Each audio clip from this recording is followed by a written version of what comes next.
Okay, here we are with Mr. Gill, Group Vice-President of JDA, a company specialized in software for retail companies. So let's talk with Mr. Gill about the way he sees the landscape of Brazilian business and Brazilian retail business. So, Mr. Lee, what do you think about Brazil and our retail scenario? Well, first of all, I'm loving Sao Paulo. I think it's fantastic being here. As I look at the Brazilian market and I think about the retail market in Brazil, I mean, clearly you're in difficult times, you've had difficult times. For me, I can only see that as a real opportunity. You know, for me, it's a catalyst for Brazilian retailers now to really invest in driving operational efficiency. So they come out of the recession in very good shape. I think it's an opportunity waiting for Brazilian retailers. Nice words for our attendees and our readers and our audience. But Mr. Lee, I want to know a little bit more about what JDA can offer to the retail people and retail executives and retail business here in Brazil. Yes, we can offer a number of things to really help the Brazilian retailers take what I consider to be the inevitable journey of retail, which is the journey firstly into omnichannel retailing. Today it is a small business, perhaps 5% of transactions in retail is online. This will double just in a matter of time as mobile phone adoption takes place.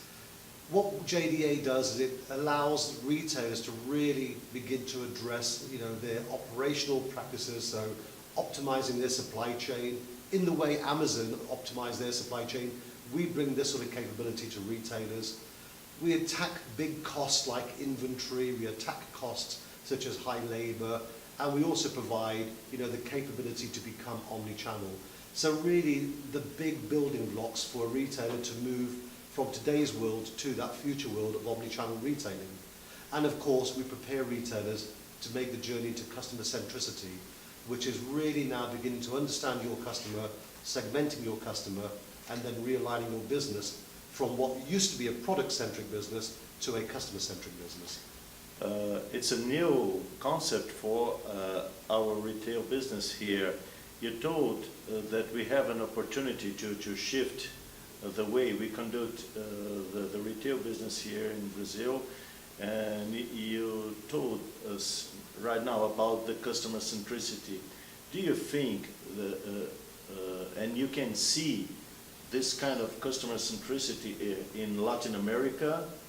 Yes. You can tell about some examples of it? Yeah, it will be a journey. It won't happen immediately. I think there's an evolutionary path Brazil retail will follow, just like America, just like Europe, and even China. Customers want to buy their way. Customers are now empowered. They want to buy their way, their how.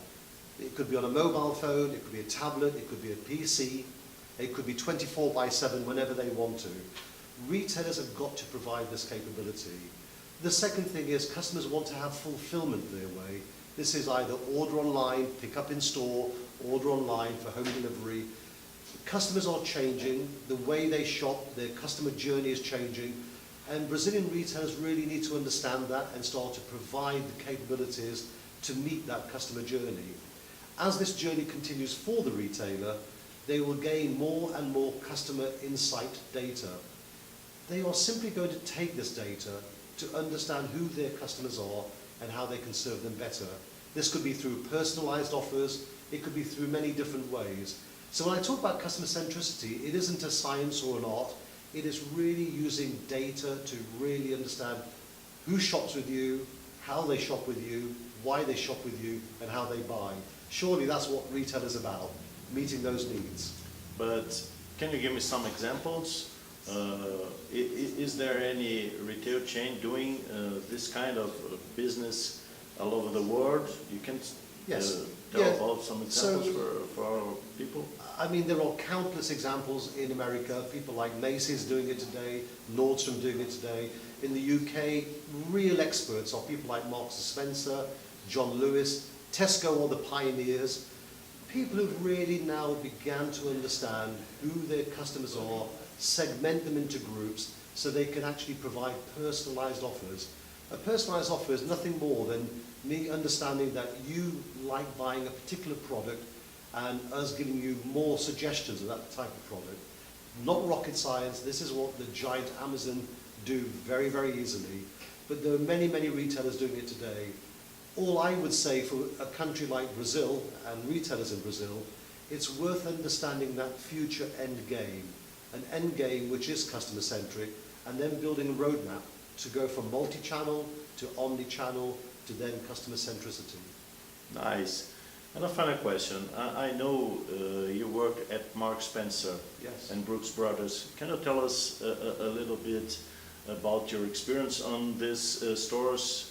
Yeah, so it's quite interesting. You know, both of these businesses are classic product-centric businesses. So, you know, they have a history, like all retail, of being store-dominant, product-focused. And the journey they're taking is to understand that they have to offer multiple channels, and also they've got to really understand their customers. So that really is what's gone on in these businesses, and they're doing it very well today. But it is a big mind shift change from what has been historically a focus around product to a focus around customer segments. Understanding who your most loyal customers are, your most profitable customers are. This is the big shift that is taking place, and I think Marks and Spencer are doing a brilliant job in this. I think so.